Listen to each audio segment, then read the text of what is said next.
The legacy of Maravilla, from Brickyards to Barrio culture.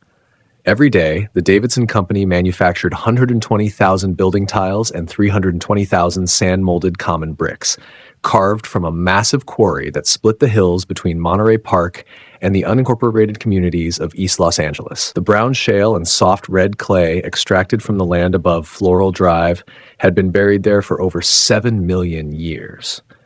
The bricks, each stamped with the name Davidson, found their way into post offices, shopping centers, and park walls across Los Angeles and its surrounding counties.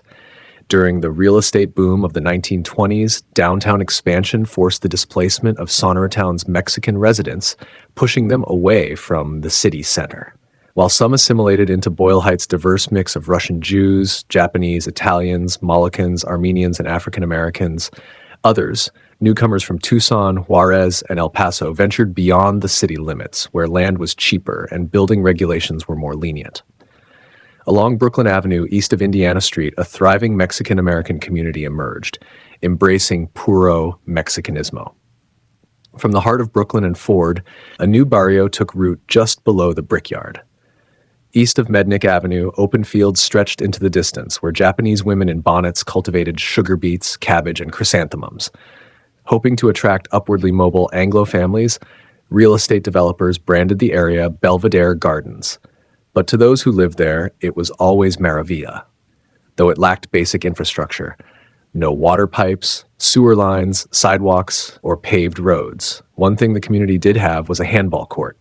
Residents later took pride in the fact that their fathers and uncles borrowed Davidson bricks, 2 at a time, to build the rebote court at the corner of Hamel and Mednick.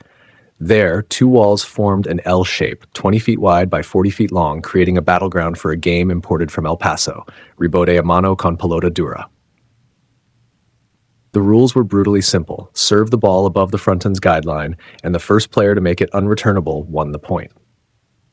Matches were best of 5, played to 12.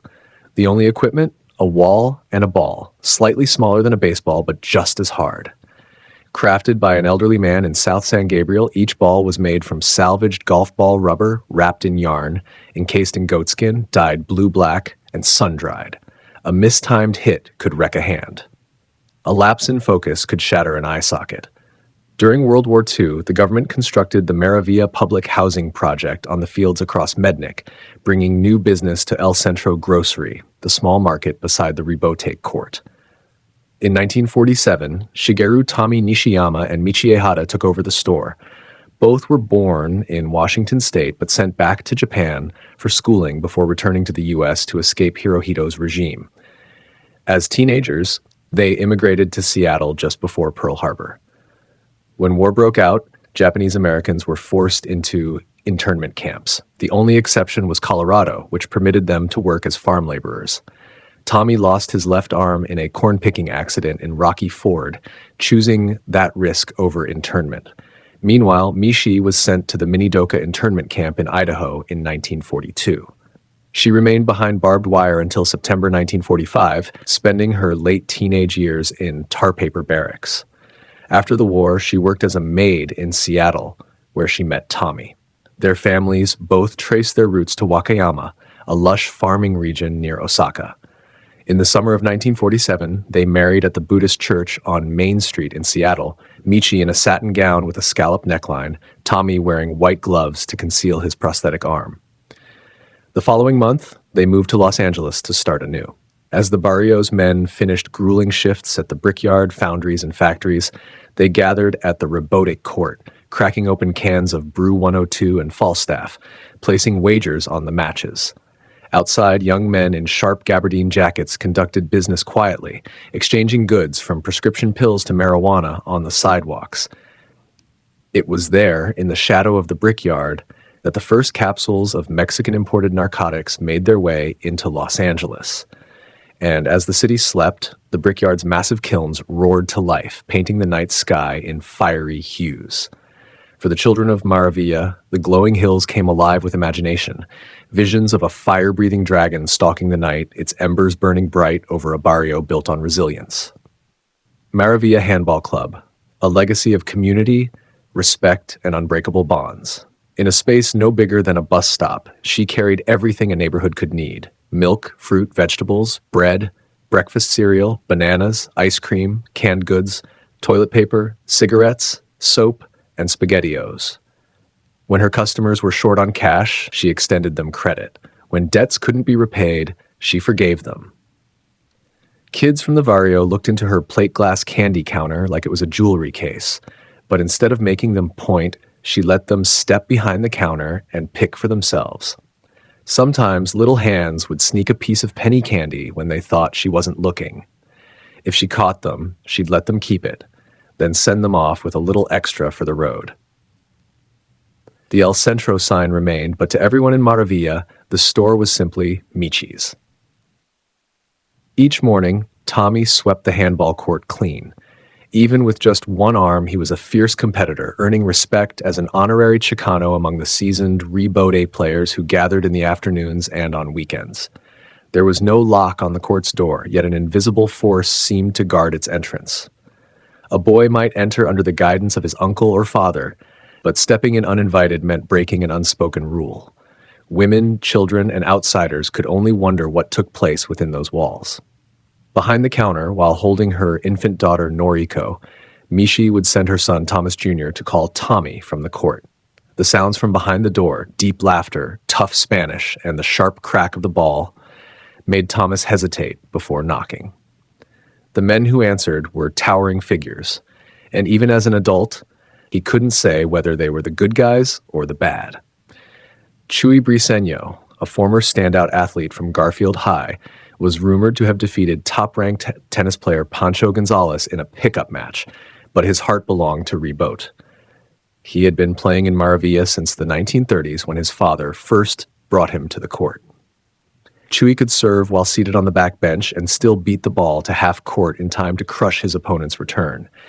By day, he worked in construction, hammering stakes into the ground. When you meet someone, you've got to have confidence, he told Thomas as he bent down to shake his hand, a grip so powerful it took a full day to recover from. The Brotherhood of Maravilla, La Kern, La Mariana, La Ford, La Lopez, La Arizona, La Lomita, El Hoyo. Each clique carried the Maravilla name with pride. While they fought among themselves over respect and turf, they shared a common code: independence and fearlessness above all. No outsider, no neighbor, and certainly no government controlled a Maravilloso. In 1951, the Boggs Act established strict penalties for certain substances, enforcing 2 to 5 year minimum sentences. By 1956, the Narcotics Control Act raised those sentences to 5 to 10 years for simple possession. Law enforcement cracked down on the hotspots: Michigan and Carmelita, Brooklyn and Ford, Hamel and Mednick. As more Maras filled the cells of Men's Central Jail, sheriffs tried to contain their influence by segregating them into a special unit named after their neighborhood. Others built reputations in the state's toughest prisons: Tracy, Soledad, San Quentin, and Folsom. No matter the yard, handball remained the ultimate sport. Despite the harsh sentences, the Barrio wasn't free from trouble. Robberies and break-ins increased as streetwise elders disappeared. The county housing authority even banned flower beds in the projects, claiming they hid weapons and contraband. When authorities threatened to shut down the rebote court over code violations, Tommy, Chuy, and a few respected old-timers stepped in. They formed an official club, installed a lock, and gave keys only to paying members. The club met at sunrise on Saturdays, and some players wouldn't leave until late Sunday night. They bought cases of Eastside Old Tap beer from Michi and turned on floodlights for evening matches. Some took up racquetball, while Basques from La Puente and Ontario arrived to play their version of pelota. But after 2 p.m., it was strictly hardball. In a small converted broom closet, nicknamed the Casino, late-night poker and pan games stretched till dawn. On Sundays, Tommy would pick up a pot of menudo from Juanito's on Floral, while exhausted gamblers nursed their losses at Michi's counter. She would listen, console them, and quietly slip them enough cash to cover their rent. A legacy carved in stone. Between 1972 and 1975, the original housing projects were demolished and rebuilt, pushing half of Michi's customers to quieter neighborhoods in Pico Rivera, Whittier, and Hacienda Heights. Weekend beer sales might have kept the business afloat, but when their landlord decided to sell, Tommy and Michi had just enough saved to buy the lot, the house, and the handball court. From then on, the club paid rent to Tommy, covering the light bill and securing the court's future. One day, with the crowd watching, a basket player known as El Español climbed the brick wall like a spider, tying red letters to the fence above the fronton. Maravilla Handball Club. At 3 stories tall, it was the Empire State Building of the Barrio, the legacy of Michi's Market and the enduring spirit of Maravilla. For years, club members gathered on weekends, keeping a tradition alive until there was no one left to gather. Pelota Dura faded with the old-timers. Few teenagers were willing to risk broken hands just to be outplayed by their elders. Those who didn't turn to basketball or soccer played in the parks with a soft, bouncy racquetball known as Big Blue. But to any self-respecting Maravilloso, that wasn't handball. By the 1980s, the Maravilla gangs had multiplied, and Mednick Avenue had become a battlefield. Stray rounds left scars on the rebote, but like a sacred place, Michi's Market remained untouched, never robbed, never vandalized. Even from inside the LA County Jail, incarcerated Maras used their single phone call to reach out to Michi, knowing she would always accept the charges and relay their messages to the Barrio.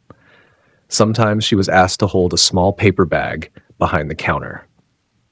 Her son worried. "People think you're involved," he cautioned, but she brushed him off. The same men standing outside had once been children, eyes wide as they peered into her candy counter. "They're my customers," she said. "Besides, I never look inside." Michi's Market became famous for its $1 sandwiches, a simple yet beloved meal she started making for club members. There was no menu listing them, yet people came daily asking for a Michi sandwich. Even as supermarket prices soared, she refused to raise hers. "The people can't afford that," she told her son, who later discovered she had been keeping the store afloat with her life savings. At the peak of its success, a Korean developer offered them $1 million for the property. Thomas was stunned when they declined. Tommy simply shrugged, "I'm waiting for $2 million." As Michi grew older and more frail, the towering shelves around her seemed to grow taller. The wooden grabber from the 1930s leaned against stacks of cereal boxes, reaching the ceiling. Standing all day took its toll, causing painful sores. Each day, an aging veteran from Lomita Mara would walk from the projects to soothe her feet with healing lotion. One day, after failing to respond to a neighbor's knock, Michi and Tommy were found on the floor. Both had collapsed while trying to help each other stand. In the hospital, the doctor insisted they couldn't return home. Thomas moved them to Kiro, a care center where elderly Japanese residents exercised on stationary bikes and ate salmon teriyaki for lunch. Michi stayed in Boyle Heights while Tommy was placed in Gardena. A few months later, a room opened up so they could reunite, but before the move, Michi slipped into a coma. By the time Tommy reached her bedside, she was gone. He held her hand and wept as their family quietly stepped out of the room. After the funeral, Tommy had one request: "Take me to Maravilla." The moment he stepped onto the sidewalk, he was embraced by the community. When his son came to pick him up, Tommy refused to leave. They argued, and all Thomas could say was, "Just don't go in the store." The following weekend, when Thomas returned, he found the coolers filled with spoiled milk and the shelves lined with rotting produce. "I saw your mother last night," Tommy said. His son threw everything away and shut off the electricity. "Leave it," Tommy insisted. In the months before he passed, Thomas continued returning, always finding the store just as it had been. The door open, the lights on, the shelves full. Maravilla's unbreakable bonds. After spending 15 or 20 years in Susanville or San Quentin, Maravilla veteranos knew exactly where to stop first: the sidewalk outside the rebote, where respected figures from La Kern, La Lopez, and El Hoyo still gathered. It was their backyard, their boardroom, their history book. They could recall when 17-year-old Joe Morgan from Ford Mara was jailed for an infamous crime, striking down a man with a hammer. In 1946, he escaped from county jail, only to be caught in a standoff at Eugene and Ford, where deputies shot him in the leg. By 1970s, he had become one of California's most feared and respected inmates. never letting his prosthetic legs slow him down. Those locked up in Chino saw him play handball for hours, but hard and silent, inside Palm Hall's caged exercise yard. Maravilla suffered heavy blows when the Long Beach and Pomona freeways were built, slicing through its heart. Once dominant, La Kern and La Ford struggled to survive the upheaval. Yet their veteranos still commanded respect at the rebote. One day, a reckless young gang member pushed aside a short, gray-haired grandfather from Kern. He didn't realize his mistake until it was too late. The elder returned, wielding a machete, and delivered swift justice. Stories like these, whispered among veteranos, were part of the fabric of Maravilla's history. Some claimed a heavyweight from Kern had a long-running romance with Mishi, but that was the kind of tale only told after hours of deep conversation with the neighborhood's historians. They knew everything, except why Mishi and Tommy had chosen the corner of Hamel and Mednick. Her name alone could soften even the hardest maravilloso. They remembered her at the end of summer days, pulling her stool onto the sidewalk to soak in the last golden rays. She was a mentor to young women, and those who couldn't afford a wedding dress often found themselves married in Mishi's, where she kept one tucked away in the back of her tiny house. Quietly, they called her La Madre de Maravilla. Years later, a veteran from Maravilla stepped onto the yard at Pelican Bay, the supermax prison near the Oregon border where Joe Morgan spent his final days. A group surrounded him, eyeing his tattoos. "You're from Maravilla?" He braced himself before answering. "Yeah." His interrogator's face lit up. "Orale, you ever had a Mishi sandwich?" The last remnants of a lost era. In the 1990s, Los Angeles, gripped by gang panic, demolished nearly all its handball courts. Maravilla's remains the last of its kind. Decades of weather have warped the wood and worn down the benches along the back wall. In the far corner, a wooden plaque still bears the names of club members in hand-lettered script: Gallegos, Esquivel, Nishiyama. Some of the greatest were known only by their nicknames: Palomino, Conejo, Scopeta. On the other side of the wall, beneath layers of fading paint, another set of names remains etched into decaying Davidson brick. Juan HMV, Rudy LMV, Ray Kiki Hawk. Mishi's Market stands shuttered and locked, yet inside the counter remains untouched, centered in a darkened room, surrounded by empty shelves, a relic of a time when Maravilla was more than a name. It was a family.